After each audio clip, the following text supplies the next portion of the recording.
Good morning, friends. Welcome back to my YouTube channel Medical Classes by Dr. Srinidhi Kumar Acharya. Please don't forget to subscribe my channel and also please give your valuable comments. My dear friends, we are discussing about the fertilization in the last class.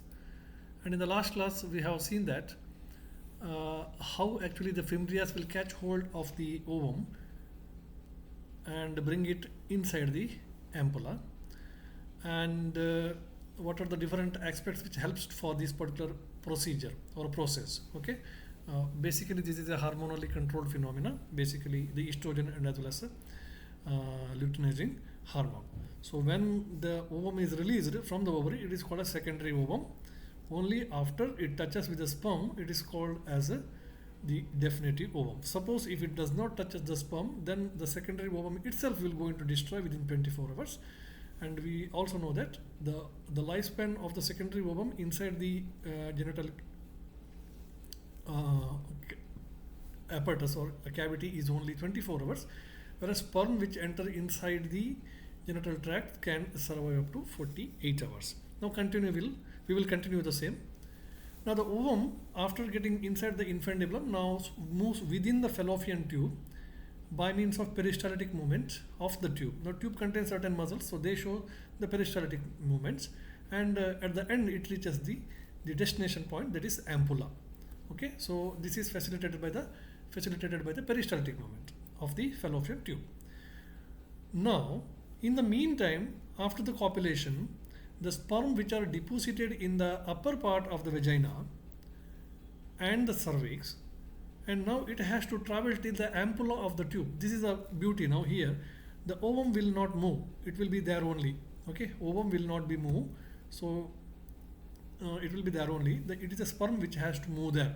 Okay, so we know that sperm is highly immotile. Sperm is highly motile because it contains a tail, and it also contains so many mitochondria for the energy purpose, so it is motile. It is highly motile.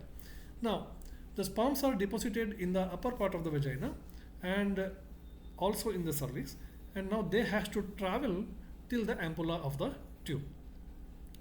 It is made possible because it is quite possible because sperm is highly motile.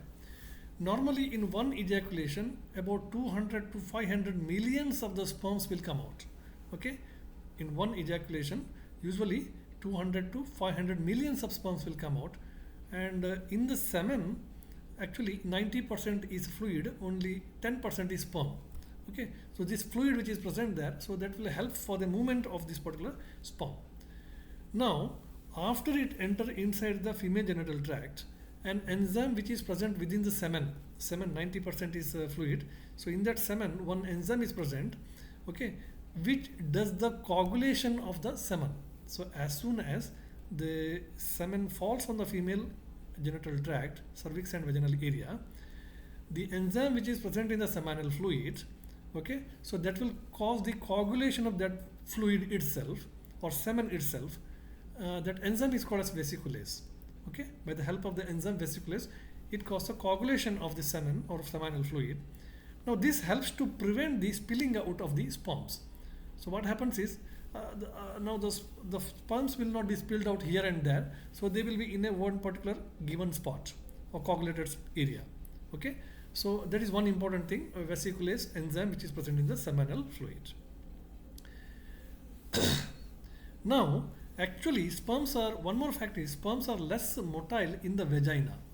Okay, of course sperm has got highly motility, okay, but still in the vaginal area, vaginal mucosa, its movement is less because sperm does not want the acidic environment. Sperm does not want the acidic environment, and usually sperm is more motile inside the cervix compared to vagina. Inside the cervix the sperm is more motile. So because cervix and uterus, so they actually contains the basic environment, alkaline environment. So thing is very clear, sperm is more motile in the alkaline environment and sperms are less motile in the acidic environment. Vaginal area, it contains the acidic environment, so therefore its movement is less.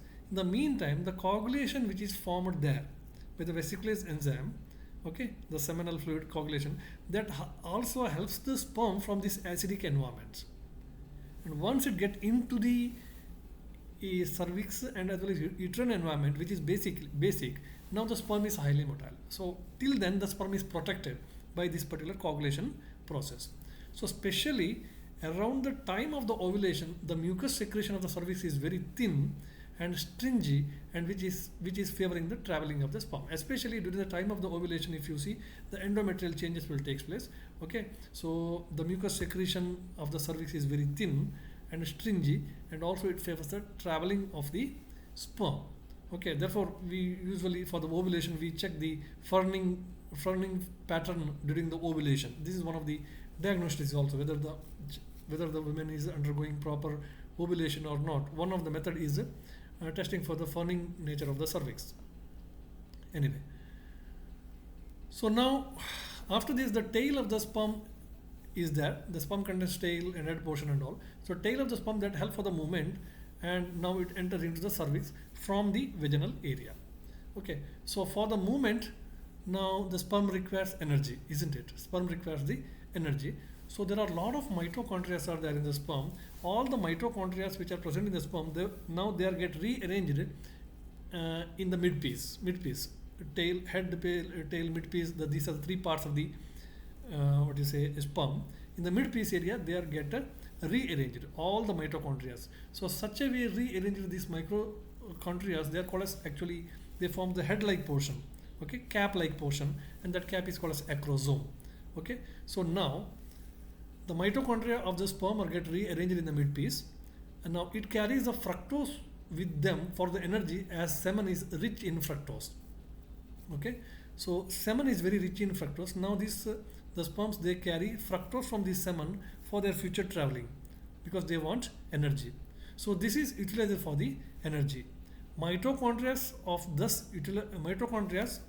utilize this particular energy. So mitochondrial chromosomal disorders are rarely transmitted from the male. What I mean to say is, all the mitochondria are rearranged in the fashion of acrosome, a cap-like fashion. Okay, so now as the sperm is traveling from the lower vaginal tract towards the ampulla, it has to move, isn't it? For this movement, this energy is utilized. So this energy is utilized by the mitochondria. Okay, so by the time the sperm reaches the ampulla to meet the ovum, almost all the mitochondria are get dissolved. So this is one benefit for the male actually. One thing is, because of this mitochondria, the sperm reaches up to the ovum. Second thing is the mitochondrial inheritance disorders, because we know that genetic inheritance, okay, from the genes the diseases are inherited. Similarly, another type of inheritance is there, which is through the some of the factors or genes which are present in the mitochondria. Okay, that is called as mitochondrial inheritance. Now therefore, as all the mitochondria of the sperms are utilized for the purpose of this energy, by the time it reaches the ovum, there is no mitochondria. There is no mitochondrial inheritance to the baby from the paternal side, from the father's side. Okay, mitochondrial inheritance disorders are always given from the mother.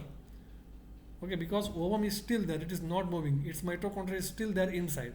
And if there are any mitochondrial inheritance disorders are there in that ovum, so that will be given to the next generation. So transmission is always from the maternal side to the baby, not from the paternal side to the baby. This is very important aspect. So now there are some mucosal fold in the cervical area. So when it moves further, there is some mucosal fold in the cervical area. The sperm will stick into the mucosa and gradually they get released. Now the minimum time required to reach the ampulla to a sperm, okay, is only 5 minutes. Only 5 minutes. Okay, if it goes straightly, so it is only 5 minutes, but it may take 45 minutes also. It may take 45 minutes also. So out of the millions of sperms, only maximum, there are so many millions are coming, maximum 200 to 500 may reach the ampulla. Not all the sperms will reach there. Out of 200 to 500 millions of sperms, about 200 to 500 may reach up to the ampulla area. Rest of them never reaches and they disintegrate in the process. Maybe they fall short of mitochondria for the movement. Okay, so they will be get disintegrated. or they may be destroyed by the acidic medium. Now, the semen also contains some of the prostaglandins, which stimulate the uterine smooth muscle contraction and help for the movement. Now, it has to move, isn't it? So only 5 minutes it has to reach most of the time. It may take 45 minutes, but still for this movement, the semen will do something. What is that? Semen contains some of the prostaglandins. That prostaglandins will go inside and they stimulate the uterine muscles. And as a result, uterine smooth muscles, so they start with the movement. Okay, so they stimulate the uterine smooth muscle movement, contractions, so that the sperm will be fastly reaching to the ampulla without any problems. So most of the sperms which reaches the isthmus area, so this part we will cover in the next class. Thank you very much.